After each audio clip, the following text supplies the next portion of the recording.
Hi! నిన్నైతే డీసీకి అలానే Mumbai ఇండియన్స్‌కి match అయితే చాలా ఉత్కంఠగా జరిగిందనుకోవచ్చు. ఎందుకంటే మళ్ళీ ఒక హై స్కోరింగ్ గేమ్ అయితే మళ్ళీ వచ్చిందండి.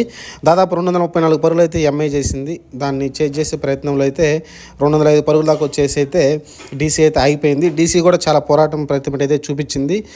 పృథ్వీ షా కానీ, స్టబ్స్ రెగ్యులర్‌గా మ్యాచ్ మంచిగా ఆడుతున్నాడు. ప్రతి మ్యాచ్ కూడా బాగానే ఆడుతున్నాడు. పృథ్వీ షా కూడా మంచి ఫామ్‌లోకి వచ్చాడు. ఈ మ్యాచ్‌లో మంచిగా ఆడాడు. కానీ గెలిపించలేకపోయారు. కానీ మొదట బ్యాటింగ్ చేసిన ముంబై ఇండియన్స్ అయితే 234 పరుగులు చాలా టార్గెట్ అయితే చాలా గట్టిగా ఇచ్చారు. వీళ్ళు పవర్ ప్లేలో కూడా చూసుకుంటే మనం చూసాం కదా, రెగ్యులర్గా పవర్ ప్లేలో మంచి స్కోర్స్ వస్తున్నాయి కొంతమంది తప్ప.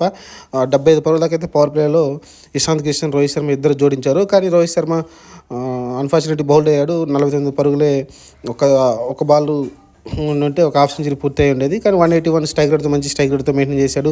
అలానే 23 బాల్స్లో 42 ఇషాంత్ కిషన్ కూడా మంచి స్ట్రైక్ రేట్ మెయింటైన్ చేశాడు. ఇక్కడ విమర్శ వచ్చింది మళ్ళీ. హార్దిక్ పాండ్యా వచ్చేసి స్ట్రైక్ రేట్ చూస్తే 118. అతనైతే తిలక్ వర్మని పంపించుంటే, లేకుంటే టిమ్ డేవిడ్ని పైకి పంపించుంటే బాగుండేది. కానీ ఎందుకంటే బ్యాటింగ్ మంచి పిచ్ అనుకూలంగా ఉంది, ఇంకా స్కోర్ హెవీ ఎక్కువ చేయొచ్చు. కానీ అలాంటి టైంలో హార్దిక్ పాండ్యా పైకి వెళ్ళి ఆయన ఆడింది 3 4 ఒక 6 తోటి అయితే 118 స్ట్రైక్ రేట్ తోటి 33 బాల్ 39 పరుగులు చేశాడు. ఆల్రెడీ విమర్శలు ఎదుర్కొంటున్నాడు. కెప్టెన్సీ విషయంలో వరుసగా 3 మ్యాచ్లు ఓడిపోయారు. ఫైనల్గా అయితే ఒక మ్యాచ్ అయితే గెలిచారు. అది కూడా చాలా హై స్కోర్ కొట్టారు కాబట్టి డీసీ ఆల్మోస్ట్ చేజింగ్ దగ్గరకు వచ్చింది. ఈ మ్యాచ్ కూడా ఓడిపోయి ఉంటే ఇంకా ఎక్కువ విమర్శలు వచ్చి ఉండేయేమో. కానీ బ్యాటింగ్ పరంగా అయితే అతనైతే విమర్శలు అయితే వస్తున్నాయి.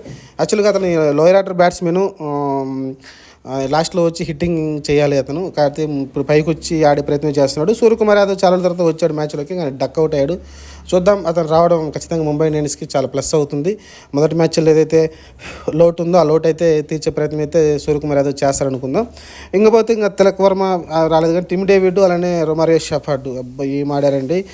టిమ్ డేవిడ్ వచ్చేసి మళ్ళీ మంచిగా ఆడాడు. దీని ముందు మ్యాచ్ కూడా మంచిగా ఆడాడు. 4 6లు 2 4 తోటి అయితే 214 స్ట్రైక్ రేట్తో ఆడాడు.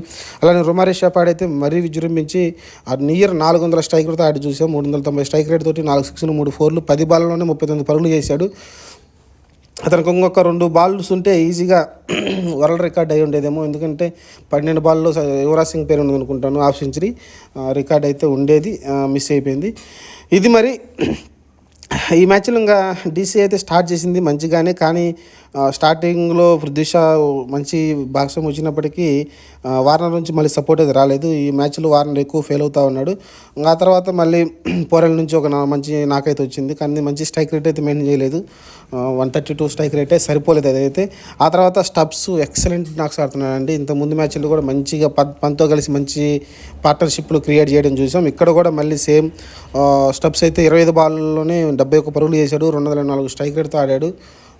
బ్రిలియంట్ అనమాట అసలుకి. ఇంకా ఆ తర్వాత లాస్ట్లో వచ్చిన ఎవరు బ్యాట్స్మెన్ నిలవలేదు. అక్షర్ పటేల్ కానీ, లిటి యాదవ్ కానీ తక్కువ బాల్స్ ఉన్నాయి, అందరూ హిట్ చేశారు. కానీ వాళ్ళకైతే స్కోర్ అయితే రాలేదు. ఇంకా కాటేజ్కి వచ్చేసి 4 వికెట్లు పడ్డాయి. మంచి బౌలింగ్ వేశాడు అతనైతే. చాలా స్లో రౌండ్ బాల్స్ మంచిగా వేసి బాల్తో అయితే కొట్టించాడు. బుమ్రా కూడా 2 వికెట్లు వచ్చినాయి. ఇది రొమారియో షెఫర్డ్కి అయితే మ్యాన్ ఆఫ్ ది మ్యాచ్ వచ్చారు. ఎందుకంటే లాస్ట్లో ఏదైతే ఆ నాక్ ఆడాడో దానివల్లే మ్యాచ్ గెలిచింది అనుకోవచ్చు. ఎందుకంటే 10 బాల్లో 39 అంటే నాట్ ఈజీ.